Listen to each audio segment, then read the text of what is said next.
as you can tell, that's really not that hard. So then you're just going to take your collar again and walk it right back into place. Now I'm gonna hand rotate this to get it on to make sure that it's threaded nicely. And then I'll take my tool. I'll just take that same tool, fit it right into place with those teeth and tighten it up. And you know, this is metal onto plastic, so it really doesn't have to be all that hard. Okay, so let me get the collar in place, and then we're going to pull the cap here off the nipple. We're going to get the new hose on. You're going to need another small little hose clamp to replace the one that we took off, but we're almost done. All right, now that the collar is down and tight, and I really put it down to just kind of tight snug with the tool.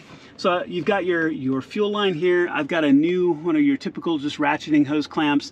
This is a 5 to 12 millimeter hose clamp, and it's just fine, fits just fine. So go ahead and put that on the hose first. Make sure that the worm drive is in a place where you can get to it easily, and then just work it down on there. And then all you're gonna need to do is take a wrench or a screwdriver and go ahead and tighten that down. So go ahead and get that done.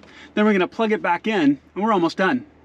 All right, now that that hose clamp is tightened down, so what we're gonna wanna do is we're gonna want to test before we button this all up. Okay, so go ahead and take your plug and just fit it back down into place. It should go right over the top of this plug, and then just close that collar back down. Make sure it's nice and secure.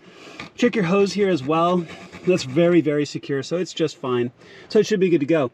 Now's your chance to go ahead and start the car up. Go ahead and start it, put it into ignition first. Let this pump prime a little bit, and then go ahead and start it. All right, guys, so forgive a little bit extra light. Got a little cloudy, so it's a little shadowy.